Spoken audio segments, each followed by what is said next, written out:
And besides, pwede po bang i-prosecute ang sitting Vice President kung hindi pa siya na-impeach? Sa totoo ho, pwede. Pwede. Pwede hong i-investigate at pwede hong i-prosecute. Tingnan mo yung mga pinagsasabi nito si Boying, no? Napakasinungaling. Nakadiri. Sa totoo lang nakakasuka. Matuto ka namang igalang yung position mo bilang ombudsman. Tigilan mo na yung pagsisinungaling mo. Tigilan mo na yung kakasabi mo na ang ruler parang batas, pwedeng baluktutin. You cannot do that. I mean, ito yung sinasabi mo na pwedeng imbestigahan at i-prosecute ang Vice President, hindi yan totoo. Boying, tama na. Just because hindi lawyers ang nanonood or nakikinig sa'yo, lulukuhin mo na lang sila ng ganyan-ganyan. Hindi totoo yung sinabi mo. Katulad ng presidente, ang Vice President ay impeachable officer. So, ibig sabihin, hindi nyo sila pwedeng kasuhan. Kung may immunity, ang sitting president, ganun din.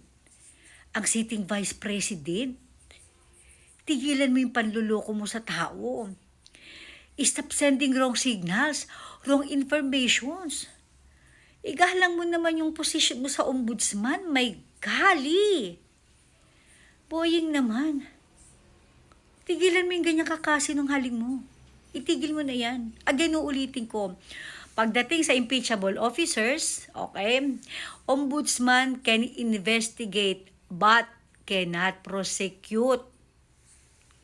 Pwede nyo lang kasuhan si Sara, okay, kapag ito ay na-impeach na or natanggal na sa pwesto niya bilang Vice President. Tigilan nyo yung kakasabi na ang presidente lang ang may immunity. Ang presidente lang ang hindi pwedeng kasuhan. Tigilan nyo yan. Alam mo, boy, ikaw nga dapat magpapaliwanag sa taong bayan para maintindihan nila. Lalo na yung walang masyadong alam sa batas para maintindihan nila. Hindi naman kasi mahirap intindihin yan Ang presidente at saka ang vice president, hindi pwedeng kasuhan habang sila ay nakaupo sa kapangyarihan. Iimbestigahan lang sila. Kung merong sapat na ebidensya, base sa iyong pag-iimbestiga, pwede nyo silang ipa-impeach.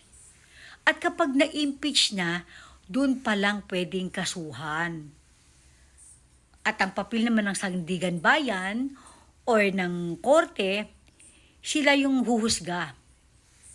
Okay, kung guilty or not guilty, yung akusadong opisyal. Sila rin ang may kapangyarihan na magpakulong, hindi ikaw, Boying, para malinaw lang. May gulay, magbago ka na.